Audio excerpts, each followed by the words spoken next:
Good morning students, math class 9th में आपका स्वागत है। देखिए, अपन ने यहाँ प्रश्न कर लिए थे वाले 1.3 के तीसरे प्रश्न की प्रश्न संख्या 3, इसमें अपन को P/Q के रूप में लिखना है। इसमें पहला हुआ है, सेकंड क्वेश्चन है 0.47। प्रश्न था अपना, निम्नलिखित को P/Q के रूप में व्यक्त कीजिए जहां P/Q पूर्णांक संख्या हो। ये जो संख्या है उसे P/Q के रूप में व्यक्त करना है, बटे में संख्याओं को व्यक्त करना है। तो किस तरीके से हल करेंगे? कल भी करा था अपन क्वेश्चन, लिखेंगे माना कि x बराबर 0.647 के ऊपर बार, इसके ऊपर बार है, इसका मतलब ये बार बार आएगा 777 समीकरण नंबर 1। अब यहाँ एक चीज याद रखने की है, जिस संख्या के ऊपर बार होता है वो संख्या इधर की तरफ आनी चाहिए। अब इसकी बात के लिए पहले यहाँ पर ये मामला है कि जो 4 है उसके ऊपर बार का चिन्ह भी नहीं है और वो दशमलव की दाईं तरफ है। तो पहले आप 4 को लाएंगे, फिर उसके बाद में पहले उस संख्या को लेकर के आना है जिसके ऊपर बार का चिन्ह नहीं है। पहले तो उसे बाईं तरफ लाना है दशमलव के, उसके बाद में शेष जो संख्या है जिसके ऊपर बार का चिन्ह है उसको बाईं ओर लाना है। 4 पे इधर लाएंगे, एक ही अंक में 4 पे इधर लाने के लिए एक अंक को इधर लाते हैं तो 10 से गुणा करते हैं। 2 अंकों को इधर की तरफ लाएंगे 20 से गुणा करेंगे। 3 अंकों को इधर लाएंगे तो 1000 से गुणा करते हैं। ये एक ही नियम को उसके अनुसार आपको सवाल को करना है। मैं लिख रहा हूँ समीकरण 1 को 10 से गुणा करते हैं, 10 से गुणा करते हैं 10x, इसको 10 से गुणा करेंगे 10 और इधर की संख्या 47 4 4 4 समीकरण। अरे बस समझ में 4 इधर क्यों आया? मान लीजिए कि आप 2.24 को गुणा कर रहे हैं 10 से, गुणा करेंगे तो कितना आ जाएगा? 240। कितने अंक छोड़कर दशमलव है? यहाँ 2 अंक, 2 अंक छोड़ करके है तो 2 अंक छोड़ करके एक। तो आप यहाँ पर देख रहे हैं, ऐसे लिखो चाहे ऐसे लिखो, एक ही बात है। तो पहले दशमलव यहाँ था, 10 से गुणा करते दशमलव का चिन्ह इधर की तरफ से क्या है? अरे बस उनमें, और ये संख्या दशमलव के इधर की तरफ आ गई।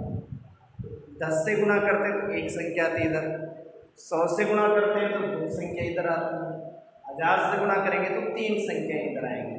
अब अपन को एक ही संख्या लानी थी, 4 को इधर लाना था दशमलव के इधर की तरफ। 4 है यहाँ, उसको इधर लाना था दशमलव के 10 से गुणा। अब यहाँ पर ये देखो कितनी संख्या के ऊपर बार का चिन्ह था, तो यहाँ पर एक ही संख्या के ऊपर बार का चिन्ह है। फिर किससे गुणा करें? इसको इधर लाएंगे, समीकरण 2 को 10 से गुणा करें।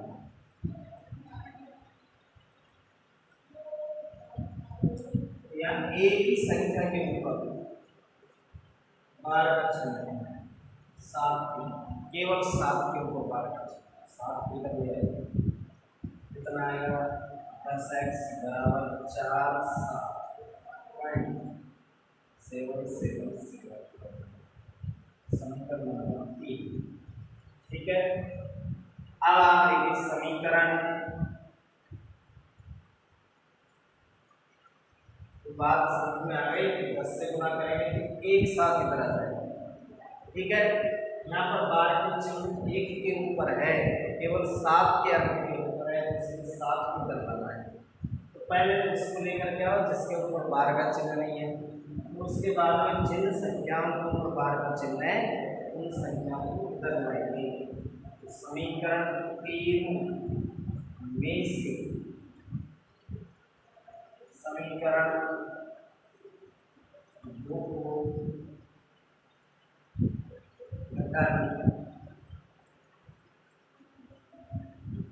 घटा दीजिए। ये 10 से गुना करेंगे 100 हो जाएगा। 100x माइनस 10x, LHS में से LHS और RHS में से RHS 47.7777 इतनी बार माइनस 4.777 इतनी बार। ठीक है, 100x में से 10x जाएगा तो कितने x बचेंगे? 90x। इसमें से इसको घटाएंगे, पॉइंट के बाद में कितनी संख्या सब जीरो हो जाएगी। 47 में से 4 घटेगा कितने बचेंगे? 3 और 4 43। x बराबर 43/90। अब एक कोई कट तो रहा नहीं, ठीक है, 20 हो जाएगा।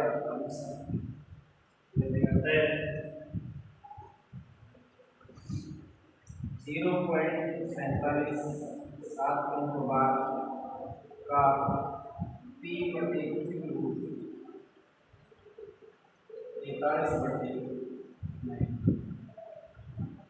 ठीक है, 43/90 हो जाएगा। या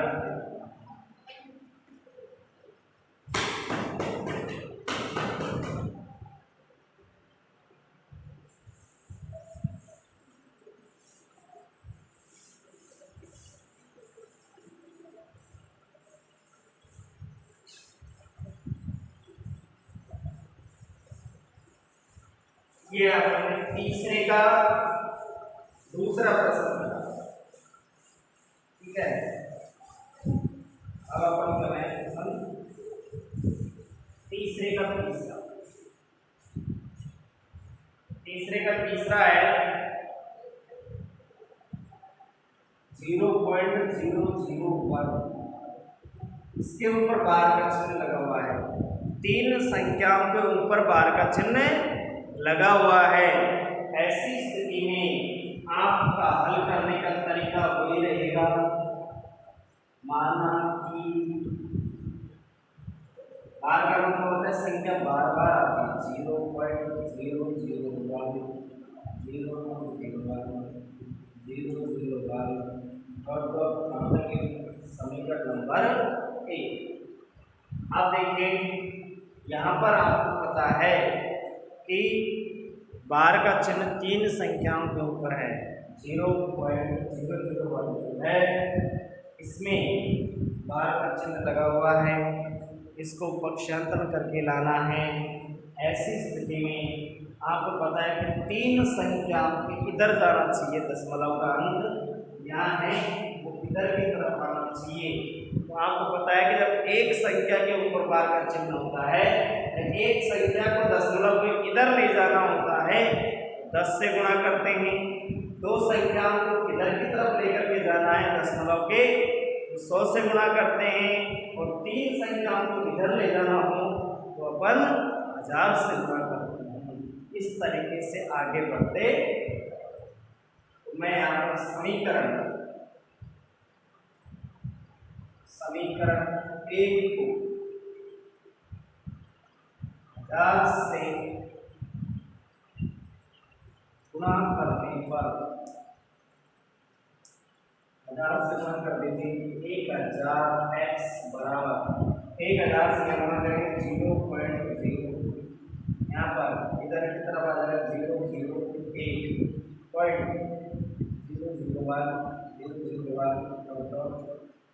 समीकरण नंबर। ये 2 जीरो का तो वैसे कोई महत्व नहीं है, ठीक है। समीकरण 2 में से समीकरण 1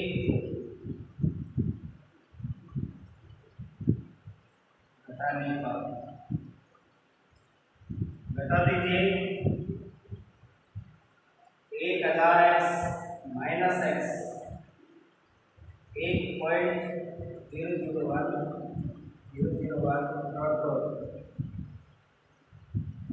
माइनस 0.001 डॉट ये है। अब इसको इसमें से घटा दो कितना आएगा 9 बराबर यहाँ पर इसको घटाएंगे 1 में से घटाएंगे दशमलव के इधर की जो संख्याएं हैं तो दशमलव की इधर की संख्याओं से घट करके 0 हो जाएगी क्योंकि ये भी हमें मतलब लिख सकते हैं चाहे जितनी बार इनको भी चाहे जितनी बार लिख सकते हैं तो कितनी बार लिखो आखिर में तो कटनी तो है कितना आएगा यहाँ पे सब 0 एक्स का मान ज्ञात करेंगे 1 बटे में या लिखने का है 0.001 बराबर 1 बटे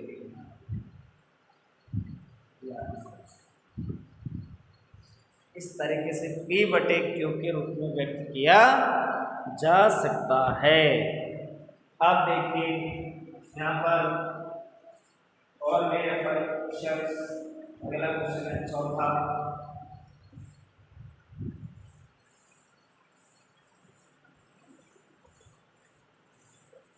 क्वेश्चन है वो भी इसी तरीके का है। आप यहाँ पर चौथा क्वेश्चन है 0.99 को p बटे q के रूप में व्यक्त कीजिए। क्या आप अपने उत्तर से आश्चर्यचकित हैं? तो आप अपने उत्तर से देखिए प्रश्न संख्या है 4 0.999 डॉट टू p बटे q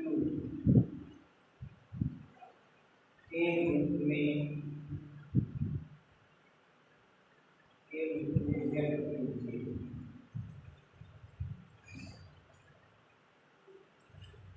p बटे q के रूप में व्यक्त कीजिए। क्या आप अपने उत्तर से क्या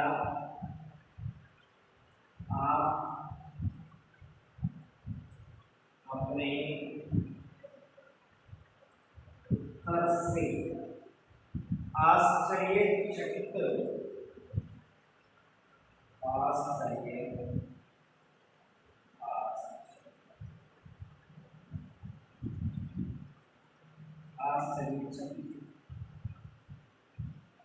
आश्चर्यचकित हैं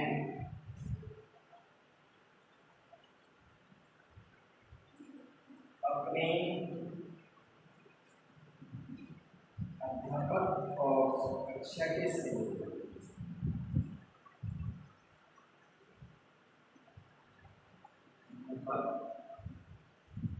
और कक्षा के सहयोगियों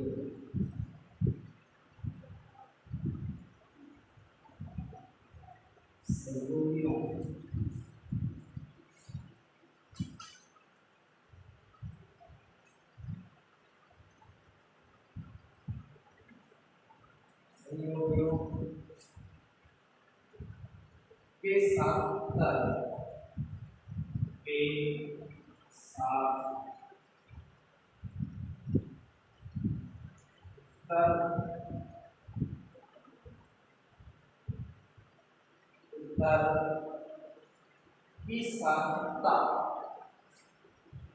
की सार्थकता सार्थकता पर चर्चा कीजिए।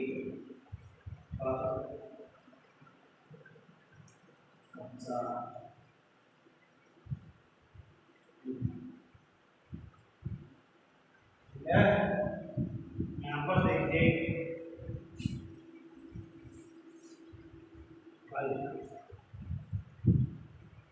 करना है लिखेंगे माना कि x बराबर 0.999 समीकरण नंबर 1।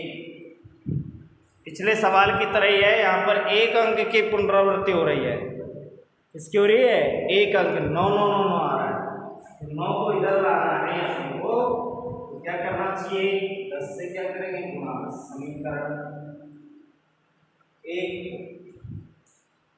10 से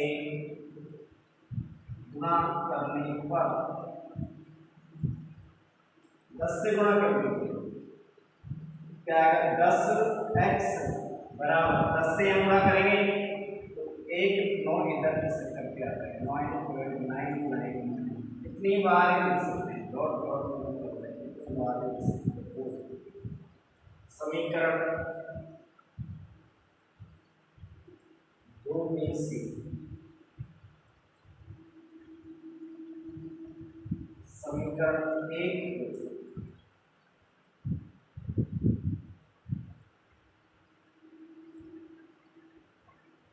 घटाने पर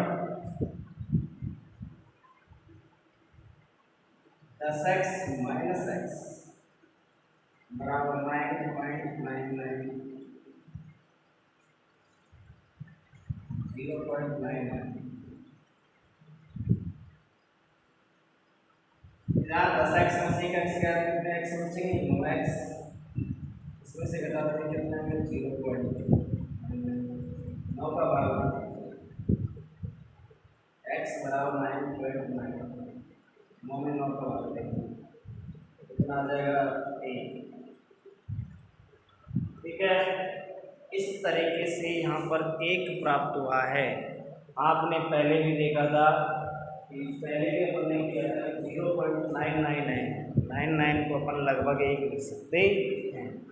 ऐसी स्थिति में यहाँ पर अब अपन p बटे इसको बटे में, इसको बटे में करेंगे 1 बटे यहाँ ये अनंत तक है, पीछे भी अनंत तक है, उनको नेगलेक्ट मान लिया गया। ये तो 0 हो गई सब। 9 में से 0 घटेगा तो नहीं आएगा, 9 में 9 का भाग देगा। ठीक है, थैंक यू।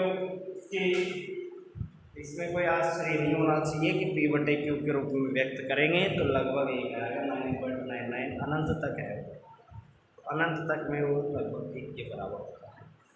थैंक यू, अगले नेक्स्ट वीडियो में देखेंगे इसका।